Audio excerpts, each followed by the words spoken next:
My name is Karara Mohoro, and I'll be profiling the Los Angeles Unified School District.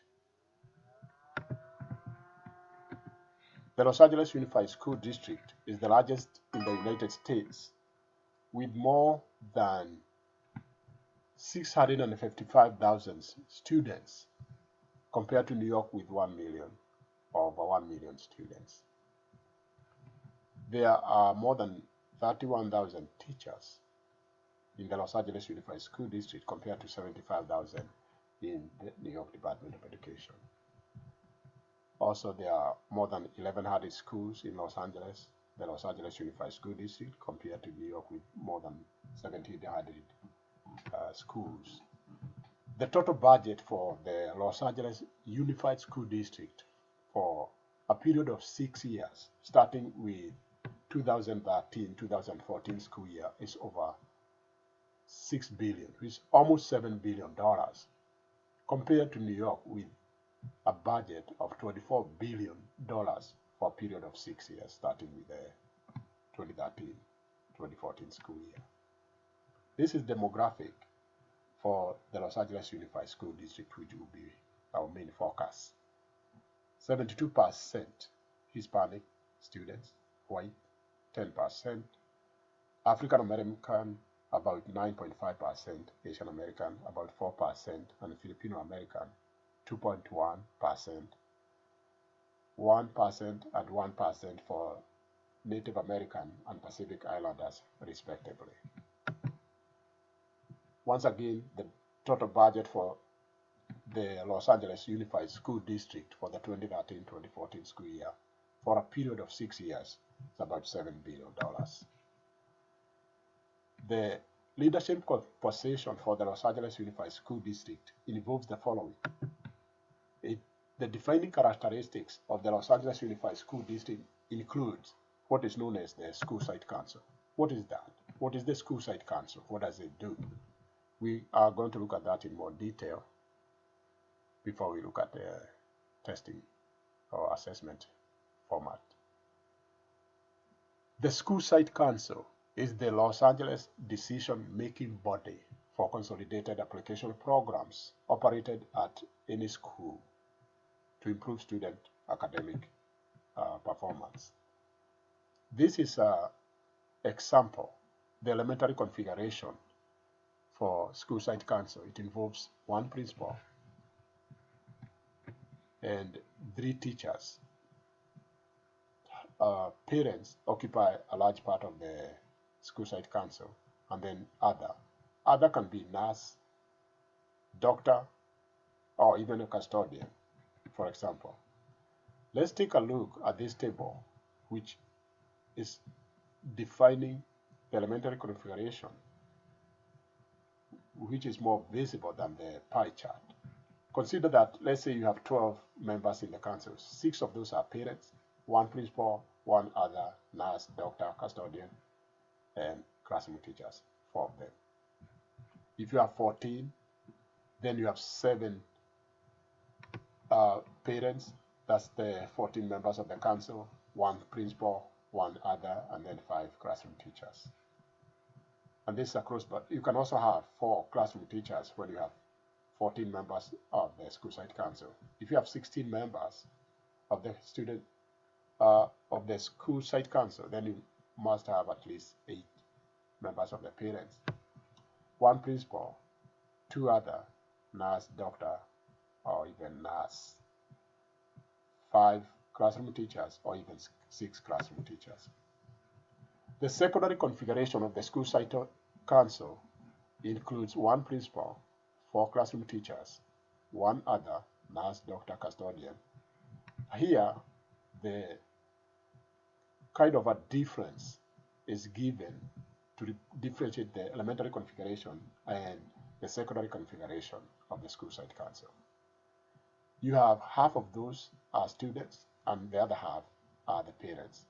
So this is 6 for this particular configuration. So you have 3 students and 3 parents. The School Site Council also involves or is governed by the single plan for student achievement, which is under the Senate Bill 374. This bill requires that each school to consolidate all plans required by consolidated application programs into a single plan for student achievement, or SPSA. We are going to look at this single plan for student achievement a little bit more detail in this pie chart. Let's take a look at this clearly. It involves a certain desired outcome, and it happens in the following way. The School Site Council monitors implementation of the single plan for student achievement. It measures effectiveness of improved strategies. In addition, it seeks input, reaffirms or revises learning goals, and revises improvement strategies and expenditures based on the budget. Also informs the governing body or seeks its approval to continue the implementation. So this single plan for student achievement is a cyclic process that is continuous throughout the School Site Council in the Los Angeles Unified School District. Some of the requirements of the School Site Council includes the following. There's a legislative role which the School Site Council writes plan for the desired budget that is available from the district. There's an executive role where the principal directs the implementation of the school plan. And then there's the judicial role. The local government board makes and interprets policy and approves the plan.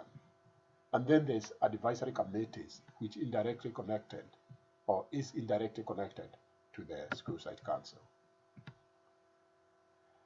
And in addition to this, the federal and state improvement efforts are what is the driving force for improved student academic achievement.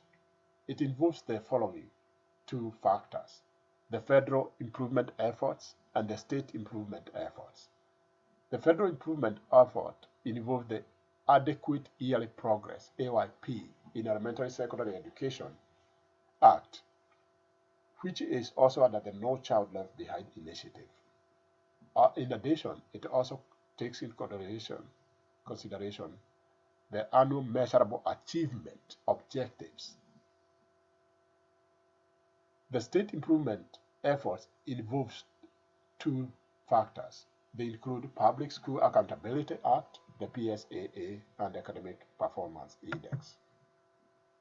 So let's take a look at the important initiatives that are part of the Los Angeles Unified School District current strategic plan based on the 2013-2014 School Site Council plan for student academic achievement. It involves aligning professional development with state standards and curriculum. It provides guidance and assistance in the development, including expenditures of the SPSA, review and recommend the SPSA for approval to specially funded programs, and also provide assistance to conduct parent community elections for School Site Council. In addition, it maintains the School Site Council certification forms. Let's look at the academic performance and financial responsibility. First, we take into consideration the California High School Exit Exam KC results for mathematics and English language arts.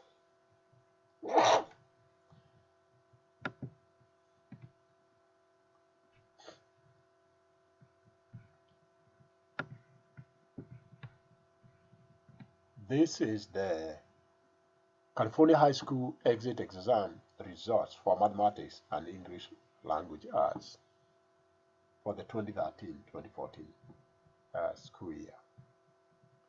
This particular plan is mostly done on a county-wide basis, like the Los Angeles Unified School District. In this part here, we see that people or the passing and tested students.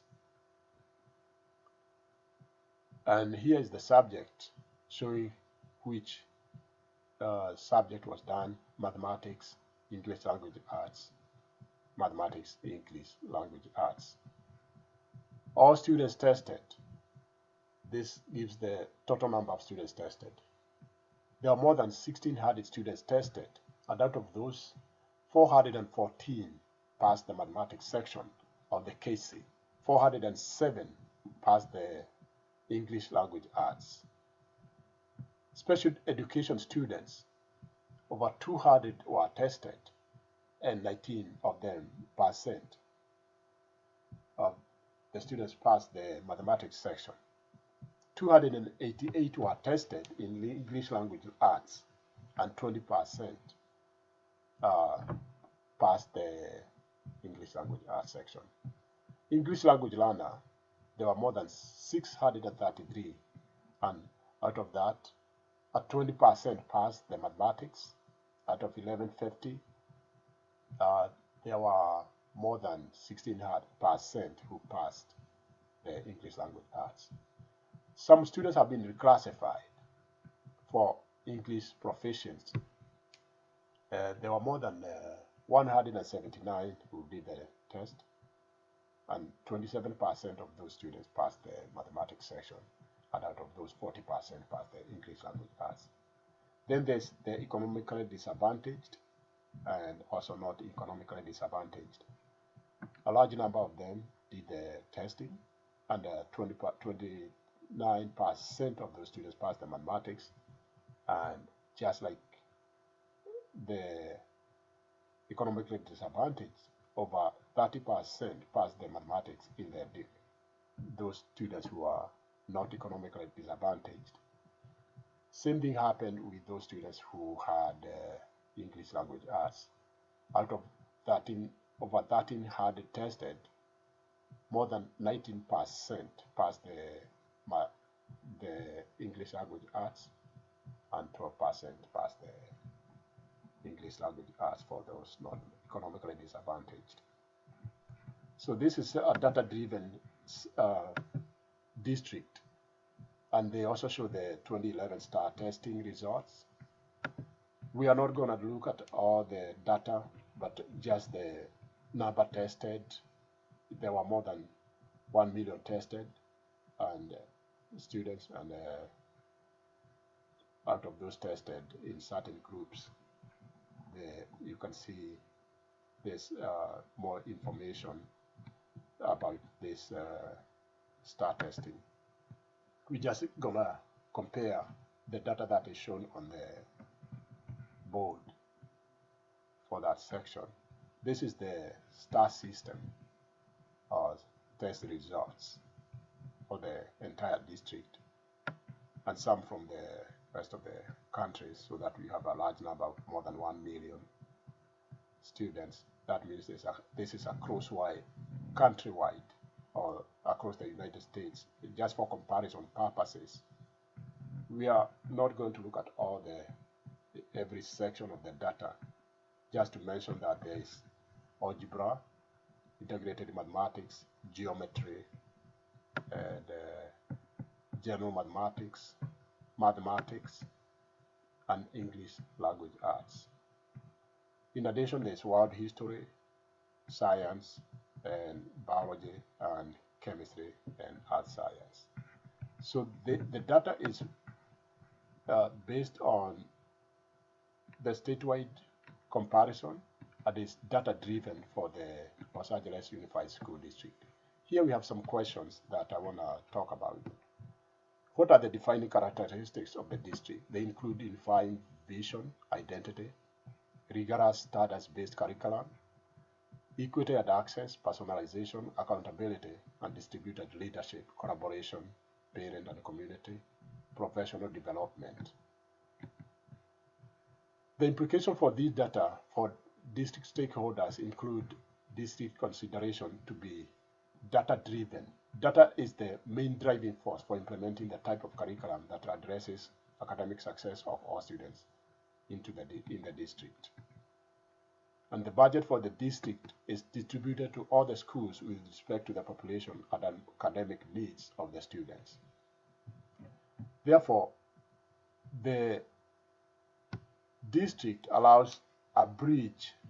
The recommendation is that they should have some type of gap or bridging format or mechanism in which professional development creates a genuine environment that addresses longitudinal approach to student academic success as well as long-term learning goals.